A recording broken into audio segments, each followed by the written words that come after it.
Bom, então vamos começar pelo mini índice, que teve uma semaninha bem relativamente chata de se operar, a não ser que você tivesse percebido esse indício de consolidação cedo. Tá? Eu vou ser bem sincero, eu não peguei de cara esse princípio de consolidação, então eu vou ter que parar a gravação porque tá passando o carro da Tangerina na minha rua. Na verdade era o carro da empada, errei. Mas é que passa tanto carro aqui, cara. Carro do ovo passaram dois hoje. Agora de tarde passou o carro da laranja e do caqui. E esse aqui agora achei que fosse da tangerina, mas é o da empada. Ei, ai, ai, mas vamos lá. Então eu particularmente eu achei o mini índice complicado de superar, tá? Eu não gostei. Vou ser bem sincero, não gostei e não me dei muito bem essa semana no mini índice. Então, isso é normal, acontece, né? Não é sempre que você vai ter a sua leitura 100% de acordo com o que o mercado está fazendo, até porque se fosse assim, né, seria muito fácil, né? E quem disse que isso aqui é fácil? Pelo contrário, isso aqui é bem difícil. Como eu gosto de frisar bastante, inclusive eu falei bastante disso ontem no canal da Nelogica. Vou até deixar o link aqui para quem não assistiu, eu fiz uma participação ontem lá. E isso aqui é uma atividade de alta performance, né? Então não é fácil, se alta performance não é fácil, você tem que estar no seu melhor e tem outras pessoas que também estão operando no seu melhor e você está contra essas pessoas muitas vezes durante o dia, porque você entra numa ponta comprada e esse tipo de trader entra na vendida, então realmente não é fácil. E para mim, particularmente, o índice foi bem zoado essa semana, tá? Então já puxei aqui no 15, né, pra gente conseguir englobar um pouquinho mais de visão. Show. E aqui. Bom, então dá para perceber, né, que apesar de não ter sido 100%, né, do início ao fim uma consolidação, aquela consolidação padrão, na verdade, né, consolidação by the book, né, aqui, aqui, aqui, aqui, aqui, aqui, aqui, algo que na prática não acontece muito, tá? A gente tem algo muito mais nesse sentido, assim, né, aqui, tá? Que não deixa de ser uma consolidação também, o preço não vai para lugar nenhum, certo? Então, nesse iníciozinho, ele pegou muita gente, né, acreditando que esse rompimento ia continuar. Até continuou, só que se você parar para olhar, né, de ponta a ponta, ou seja, de mínima a máxima nessa semana, né, semana começou aqui na segunda, dia 25. De mínima a máxima a gente teve, acho que 4 mil pontos praticamente, quase 4 mil, né? 3.500 pontos, 3.500 pontos. Mas o range verdadeiro, né, onde ela operou mais, foi aqui, ó. Então a gente teve aí praticamente 1.500, talvez 2.000 pontos de range, né? Vou colocar um retângulozão para vocês, vai ficar mais fácil de visualizar. Vocês vão conseguir entender o que eu estou falando. Destacar a cor. Ó, ficou mais claro? Deixa eu botar mais, subir mais um tique aqui na espessura. Percebam como é que o preço veio trabalhando dentro desse retângulo, tá? Aqui foi quando ele entrou, né? Então ele entra no retângulo, ele faz a entrada, tá? Ele testa aqui os limites inferiores, no caso, né? Ele testa por baixo, criando essa zona aqui que eventualmente vai se tornar uma zona de suporte interessante para o preço, tá? Já que uma vez, duas vezes e agora três, quatro.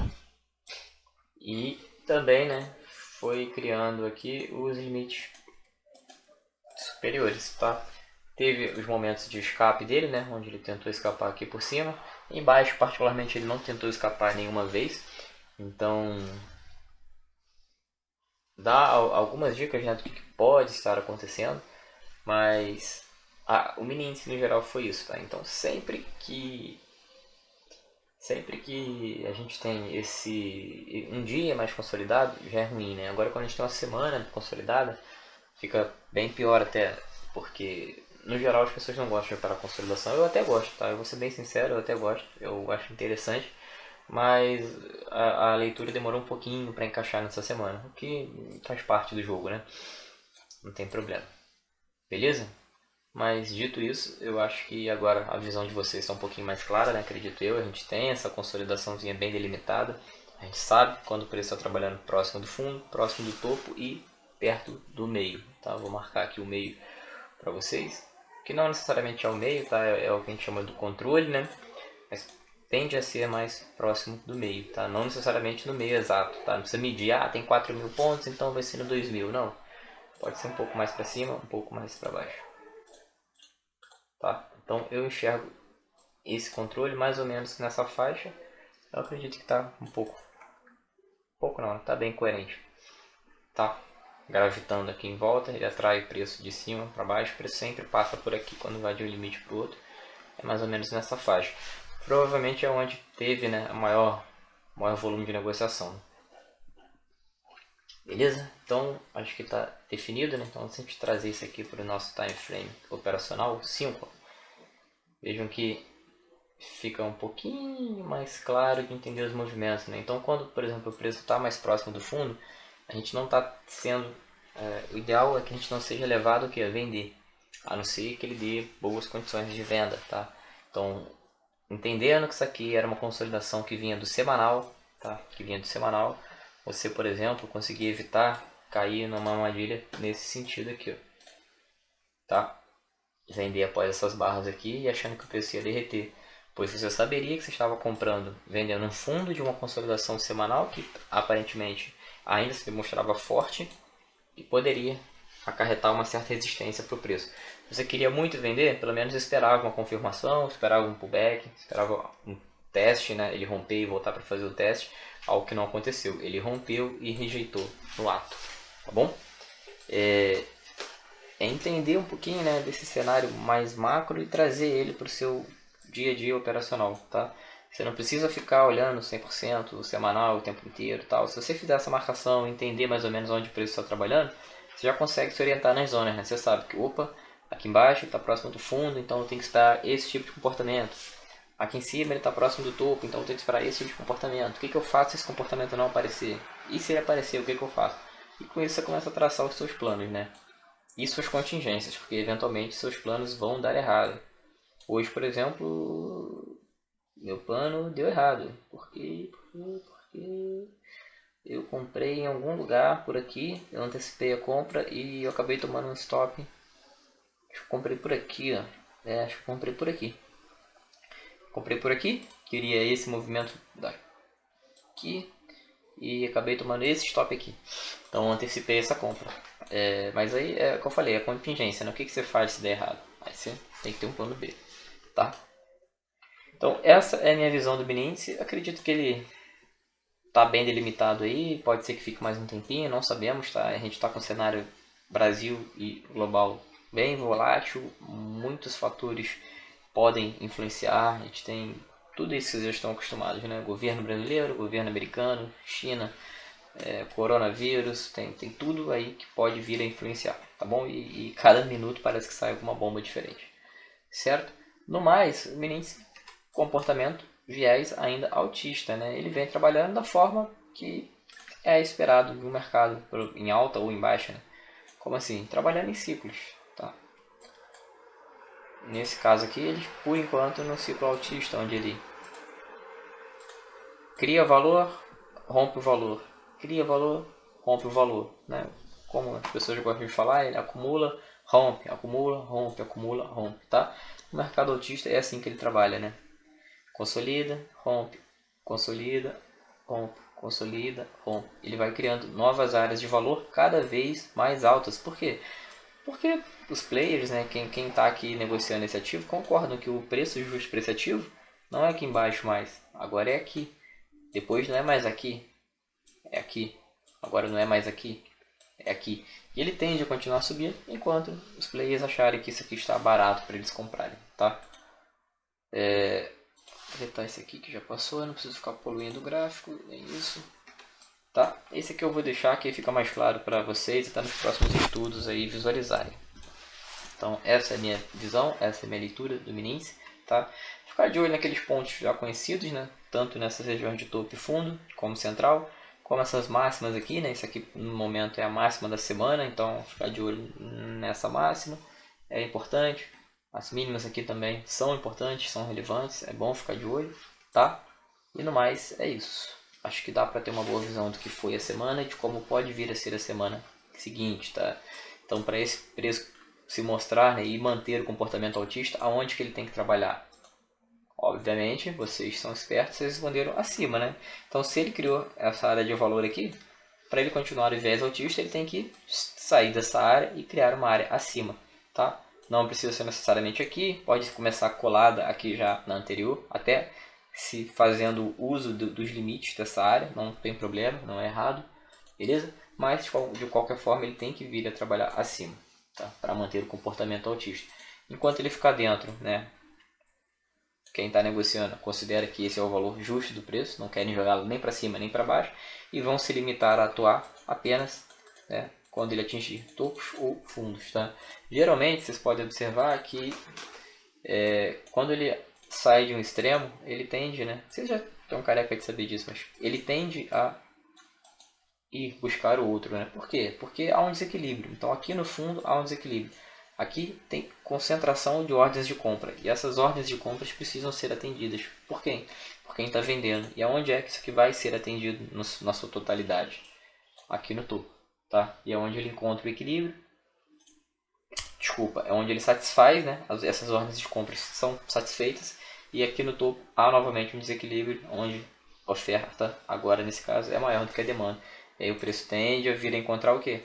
Demanda novamente, que supra essa quantidade excessiva de oferta, tá? Ele sempre fica aí saindo desse imbalanço para o balanço, tá?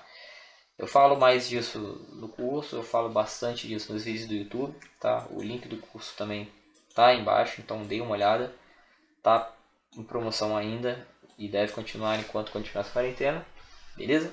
E vamos passar para o dólar. Tá dando uma janela aberta do dólar aqui, não sei onde foi parar, mas vamos lá. Bom, dólar. Na verdade, o dólar, pra gente fazer essa análise do dólar, acho que eu vou trazer o futuro. Um cafezinho.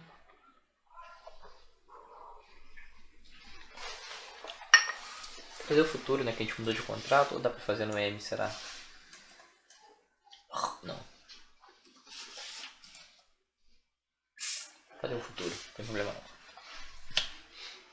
15 minutos. Bom, o dólar vem fazendo o caminho oposto do índice, né? O índice vem tentando uma crescente, o dólar está numa decrescente, tá? Isso aí leva muita gente a acreditar e fazer estudos e análise, enfim, naquela correlação, né? Se um cai, o outro sobe e vice-versa. Eu não vou entrar nesse mérito, se isso aí é válido ou não, acho que cada um faz o que bem entender, julga, faz o que é necessário. Eu acho que às vezes até tem uma correlação, inclusive eu tenho comentado até com os alunos que agora, nesses últimos dias que eu tenho estudado bastante o dólar, juntamente com o índice, né, eu tenho encontrado até uma certa dificuldade em fazer operações nas mesmas pontas dos dois ativos. Por exemplo, se eu estou comprado no índice, eu tenho encontrado uma certa dificuldade em entrar comprado no dólar. Eu falei o vídeo inteiro com o microfone levantado, o áudio deve ter ficado uma bosta, né? Mas tudo bem, vamos ver se a gente consegue corrigir. Então, o que eu tenho encontrado essa dificuldade? Se eu estou comprado no índice, ficar comprado no dólar, porque eu já fico esperando essa correlação inversa, né? Se um está subindo, o outro vai cair. E no meu íntimo aqui, eu não acredito muito nisso, eu nem gosto de fazer esse tipo de análise, mas a gente acaba ficando um pouco enviesado, então é algo que eu estou estudando mais a fundo para tentar entender melhor se de fato vale a pena ou se não vale a pena. Eu acredito que não, tá? Eu acho que são ativos independentes, ninguém que compra um vende o outro ou vice-versa, não é porque um está caindo o outro pode subir, tá subindo e vice-versa também. Eu acho que vai um pouquinho além disso, beleza? Mas vamos lá. Pô, será que não dá pra fazer no DOM, não? Deixa eu ver. Não, né? Aqui não tinha praticamente nada. Eu já aproveitava, né? Tô preguiçoso. Ele tá bem, né? Tá bem. Acho que eu vou fazer no WDOM mesmo. Vocês vão conseguir entender. Vocês são caras inteligentes, pessoas inteligentes, né? Ele tá bem similar ao gráfico, tá? Então não tem muito... tá não. O 25 não existe. Então vamos ter que fazer aqui. Não tem problema não, a gente faz aqui. Mas o 25 meio que está inexistente também nessa nossa análise, porque ele já passou. Já está bem acima, já está bem fora. Bom, o dólar, marcar esse fundão aqui é nítido, tá? Que ele criou aqui uma zona de resistência, de suporte, né? Eu sempre troco as palavras.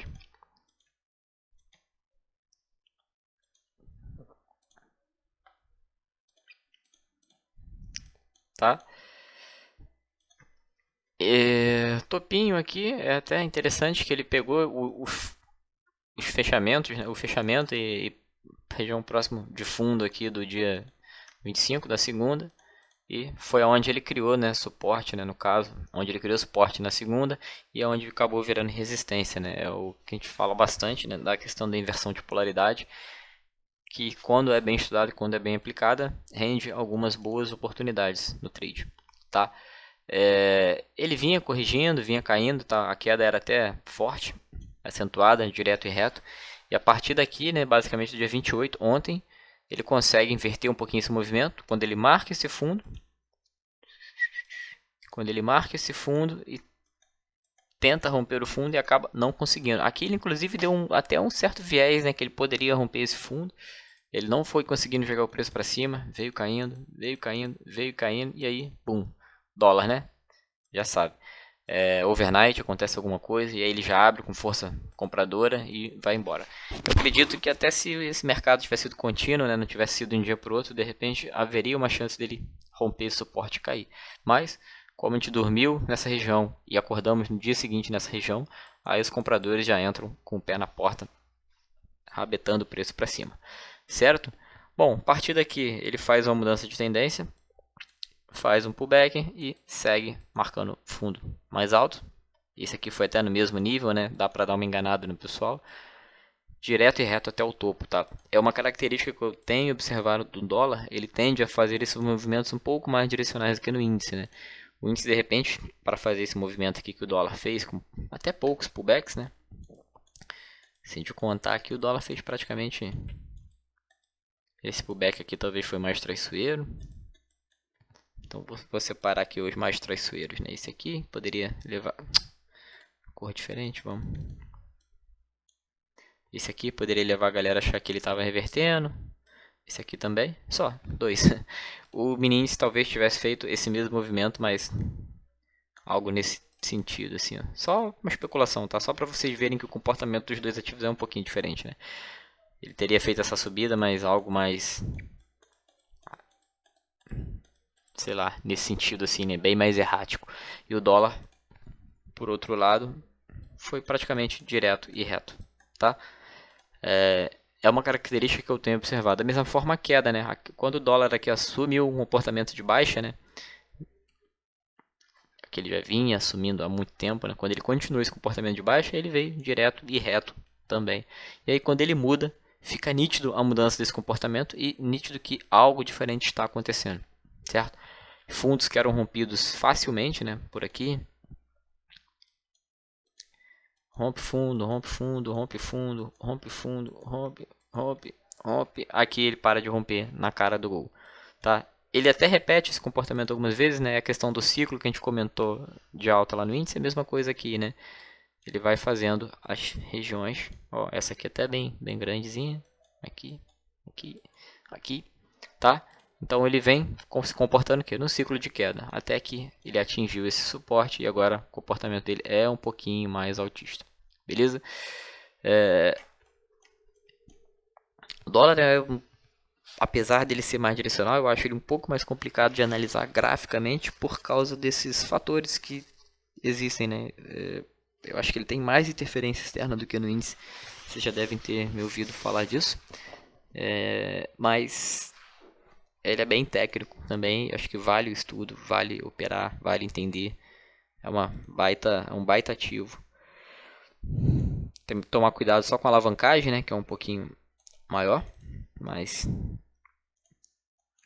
eu acho que essa altura do campeonato, né? Quem está assistindo esse vídeo aqui, pelo menos quem chega nesse nível de vídeo aqui, não devia mais ter problema com alavancagem, tá? talvez um iniciante, né, alguém mais perdidão, queira se alavancar muito, aí ok. Mas um cara que já está assistindo esse vídeo de análise, já consegue entender o que a gente está falando aqui, problemas com alavancagem não deveriam ser fazer parte, né, da sua rotina, certo? Então esse aqui é o cenário do dólar também, tá? Para ele manter o comportamento altista, ele tem que começar a voltar a romper topos, né? O que ele rompeu aqui, ele tem que romper esse aqui agora, que é o topo mais significativo que ele tem no caminho, tá? Então essa região aqui dos 54 e 50 mais ou menos é uma região que pode dar um certo trabalho para ele, assim como abaixo aqui, né? Para ele manter esse comportamento de baixo, ele tem que vir a trabalhar. Então ele tem que vir a trabalhar abaixo dessas regiões aqui para ele continuar mantendo o comportamento baixista, tá? Então, para referência, são esses fundos e esses topos, beleza? Que são importantes. Ficar de olho também nessas aberturas aqui, mas mais relevantes são esses outros que eu marquei, certo? Bom, para mini índice, mini dólar semanal, eu acho que é isso, tá bom? Eu estou vendo de fazer alguns estudos para ações também, então algumas pessoas têm me pedido nessas ações mais líquidas que o pessoal gosta de fazer swing, como Petro, Vale, YouTube, Bradesco, Gol, Uzi Minas. Então, ainda mais depois da live de ontem na Nelógica, né, que eu comentei que eu fiz swing durante alguns anos atrás, né, eu fazia bastante swing. Eu acho não, né? Eu já vinha recebendo, mas depois de ontem eu recebi alguns outros pedidos. Eu acho que vale a pena pra gente até diversificar um pouquinho o conteúdo. Então, de repente, pra semana aí, ou até mesmo fim de semana, não sei, a gente faz um estudo para swing de algumas ações, tá bom? Então, deixem aí nos comentários alguns papéis que vocês queiram ver esse tipo de análise. E aí a gente faz, certo? No mais é isso, agradeço, muito obrigado pela audiência hoje, ontem também lá no canal da Lógica, foi muito legal, interagir com vocês foi muito bom, tirar dúvidas, eu gosto bastante dessa parte didática, ensinar, eu acho bem legal compartilhar o conhecimento, eu acho que tudo que você passa para frente volta para você, e é isso, tamo aí, então qualquer dúvida também, deixe nos comentários e obrigado novamente, e se você não está inscrito, aproveite aí para se inscrever, não perder nenhum vídeo do canal, porque acho que vale bastante a pena se você quer aprender um pouco mais sobre price action, análise gráfica e mercado financeiro no geral. Beleza? Forte abraço e bom fim de semana a todos. E fiquem em casa, hein? Por favor.